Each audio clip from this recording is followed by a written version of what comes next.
Salut, dans cette nouvelle vidéo, on va parler de la saisie sur salaire. Donc, en tant que salarié, peut-être que vous avez déjà eu une saisie sur salaire sur votre fiche de paye. Donc, ce sera l'objet de cette vidéo où je vais vous expliquer concrètement comment cela est matérialisé sur votre fiche de paye.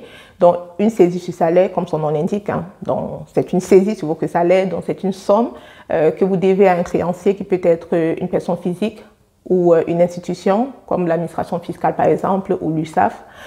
Et à partir du moment où votre entreprise reçoit donc la saisie sur salaire, elle doit obligatoirement procéder à la saisie sur votre salaire. Donc attention, pour qu'il y ait saisie sur salaire, il faudrait que le créancier soit détenteur d'un titre exécutoire. Donc ce n'est pas n'importe quel créancier qui peut se lever et puis saisir votre entreprise afin de demander qu'il y ait saisie sur votre salaire. Donc le créancier doit détenir un titre exécutoire qui peut provenir soit d'une décision de justice, ou de l'administration ou d'une institution comme l'URSSAF ou l'administration fiscale par exemple.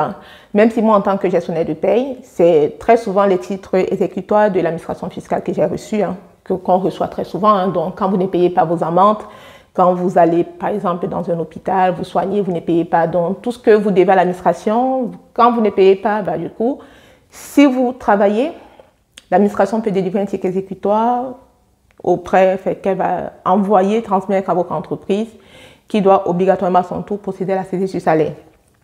Et quand nous recevons, nous, quand je dis nous en tant que gestionnaire de paie, ce titre exécutoire, si le salarié il a un salaire sur le mois en cours, on est obligé de le passer sur la paie, mais au préalable, on informe le salarié parce que qui dit saisie sur salaire dit perte de salaire. Donc on informe le salarié pour qu'il ne soit pas surpris de son salaire net à la fin du mois. Et puis après, on peut se mettre aussi en lien avec l'administration parce qu'il se pourrait que le salarié ait déjà peut-être remboursé, voilà. Et dans ce cas, on se met en lien avec l'administration pour voir parce que le but, c'est pas que le salarié rembourse deux fois.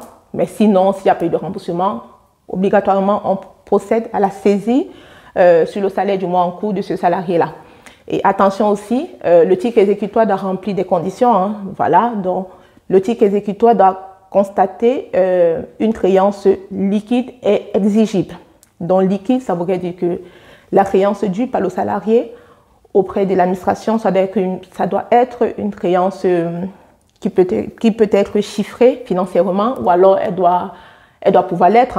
Voilà, parce qu'il faut pouvoir évaluer financièrement en chiffres et la créance.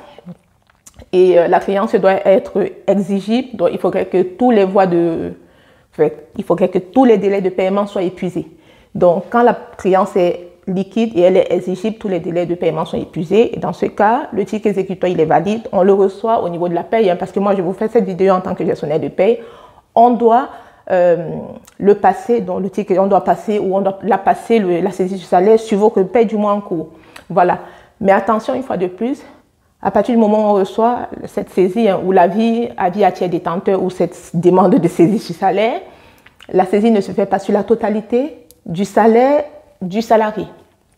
Parce qu'il faut toujours laisser un reste à vivre raisonnable au salarié pour pouvoir assurer ses charges basiques à la fin du mois. Voilà, donc la saisie sur salaire se fait sur la quotité saisissable. Donc, ce n'est pas tout le salaire. Donc, si par exemple vous devez 3 000 € à l'administration, oui, c'est ça, et que votre salaire net à payer est de 1 500 €, on ne va pas prélever la totalité de votre salaire, non. La saisie va se faire sur la quotité saisissable.